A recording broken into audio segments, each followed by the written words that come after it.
Okay.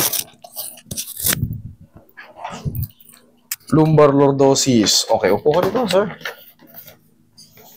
Straighten and lumbar lordosis like due to muscle spasm. Okay. No gross radiographic osseous abnormality. Okay. Ibig sabihin ito, yung spine mo, supposed to be, pansin mo, pag lateral view, tingnan mo, may curve. Ngayon, siguro ang nangyayari sa'yo, pero kailangan lang na to, stretching lang din eh. Pag nakalagay na straighten and ibig sabihin, hindi kasi pwede yun, yung parang puno ng nyug yung likod natin. Kailangan talaga yan. Kahit sa mga anatomy, mapapanood mo, katulad nito. Ganyan. Lordosis. Ito naman, straighten and lumbar curvature. Curvature naman yan sa'yo, straighten and lordosis, lumbar lordosis. Hindi siya ganito. Pag gano'n naman yung sa'yo, mas nagiging gano'n naman sa'yo, hindi siya naka-curve. Pero madali lang tong kaso mo. Kulang lang to sa stretching. Pina-check ko, sabi ko, hindi yan lordosis, sabi ko man na ako. Sila rin ang kumontra. Hindi, ER kasi, ER to eh. Tapos, ano ko rin sa... Hindi, okay naman nga eh.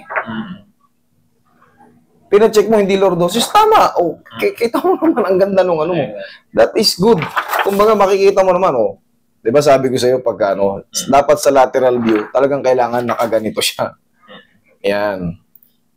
Which is tama naman. Ngayon, kinontra yung, nagkontrahan sila.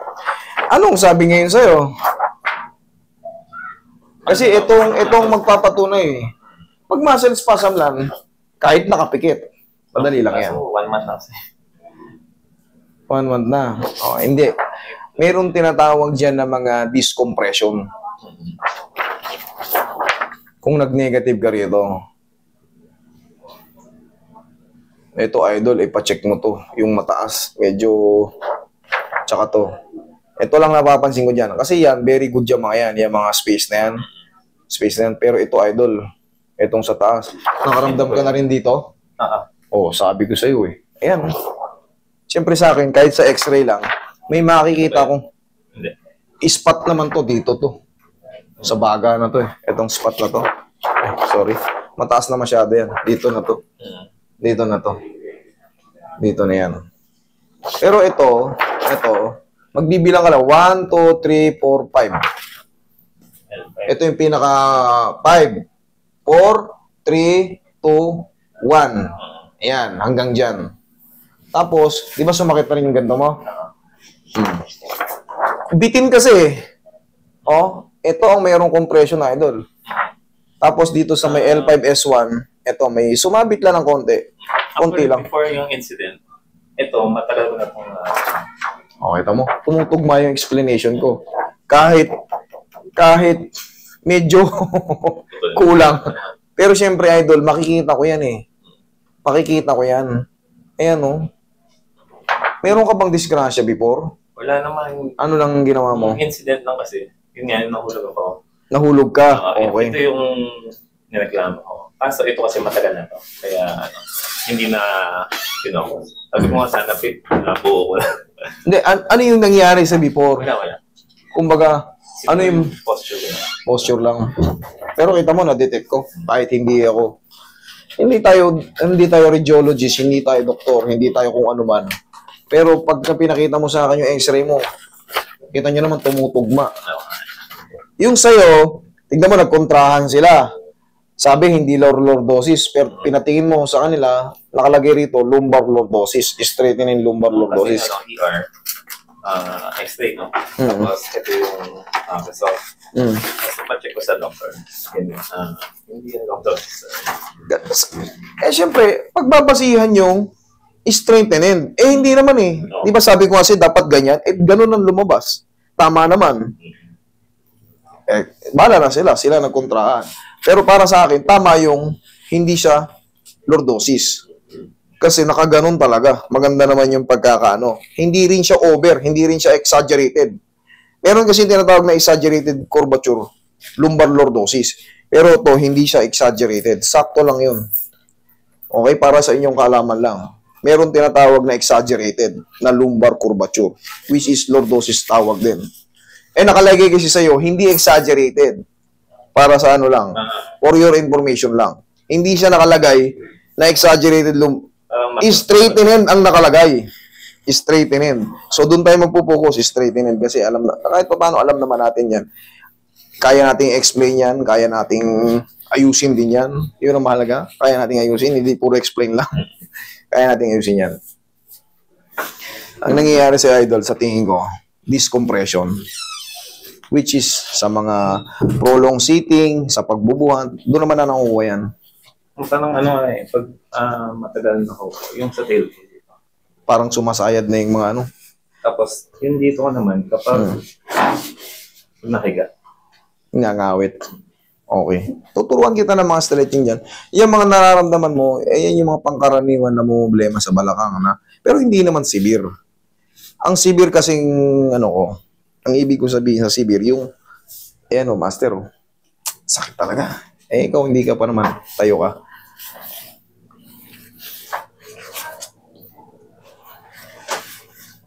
Okay, relax lang ha.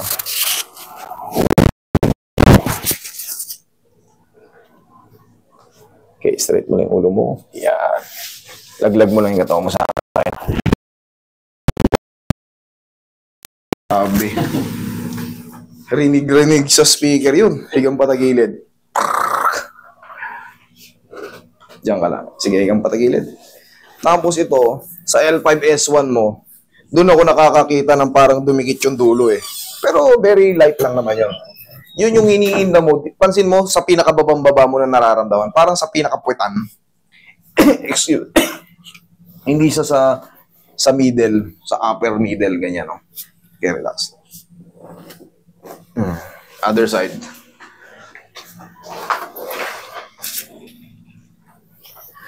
Yun ang pinakamahirap pag nagkontrahan yung parehas. Hindi mo alam kung saan ka papanig doon. Ang gagawin mo, second opinion. Yun yung pinaka-the best. Malilito ka kasi kung ano magiging treatment mo eh. Dapa.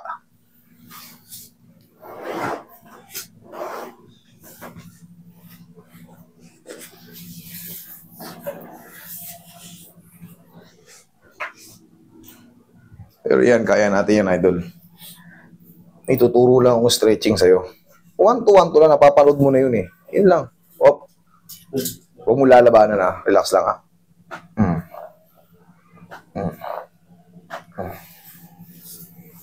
Sa una magkikidlat yan, yung parang ayaw mong siyang galawin. Bakit? Kasi pag tinulak ko yun, feeling mo, mag-ground ka. Pero pag hinaplos na yan, Roy, haplosin mo. Yan yung tinatawag na due to muscle spasm. Yun yung mga muscle spasm. Parang siyang kikidlat. Gaganon ka. Pero Roy, haplosin mo, Roy. Huwag mong ganong diinan, Roy, ha. Medium lang, ha.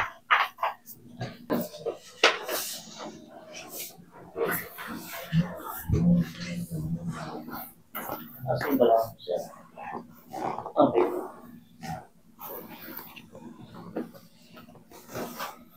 Relax lang. Inhale. Exhale. Yung mga muscle spasm, sir, pag tayo ay nagtatrabaho, that is normal na.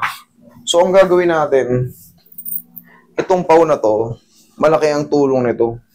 Sa lahat ng mga nagtatrabaho, kahit nag-uopisina, kahit simple lang ginagawa nyo, akala nyo, simple lang kasi nga, paupo-upo lang kayo. Hindi nyo alam, isa rin sa malaking epekto yung prolonged sitting. So, itong pau na to, malaking bagay to. Aalugin nyo muna siya, tsaka nyo, i-direct ng haplos.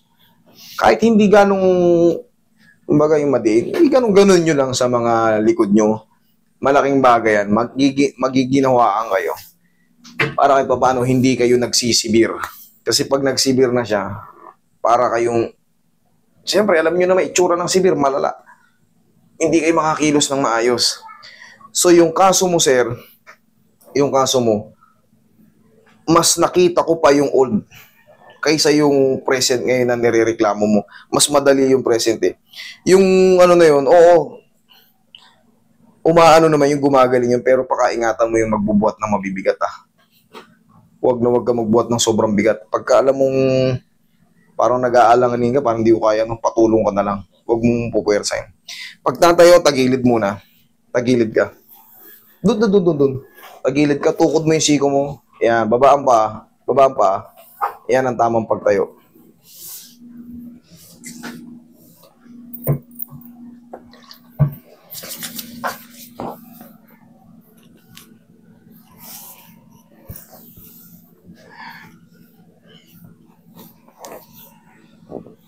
Pwede nang diinan. Yan. Habang tumatagal kasi yung muscle spasm, pag namamassage yan, pasarap.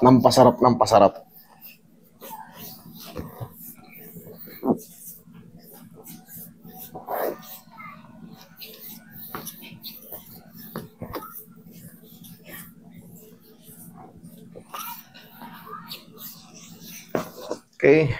Sir, tayo ka. Sa balakang mo, sige, magsinelas ka. Ganito lang yan. Arap ko sa akin. Ano mo lang. 1, 2. Yan lang. Ganyan lang. Okay, upo ka. Check mo ngayon. Bigla kang tayo. Check mo ngayon yung balakang mo kung ano. Kung okay na.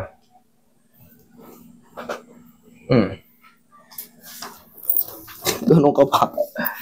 Oo. Ano? Anong pakiramdam? Wala.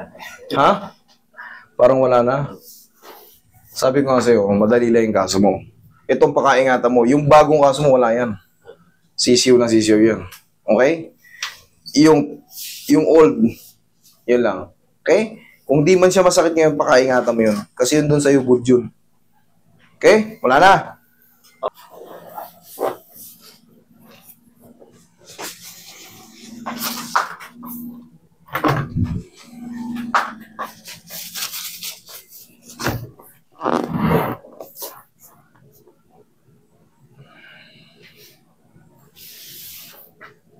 Pag ginanyan ko, anong pakiramdam mo? Wala lang. Dito.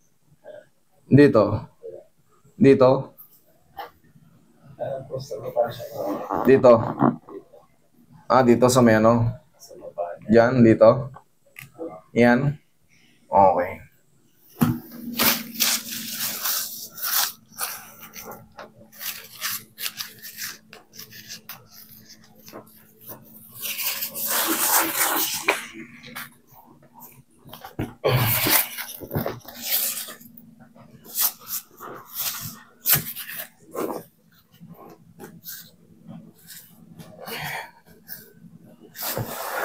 Tinging mahiwagang po natin, Roy.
Okay, sige, check mo, lapat mo.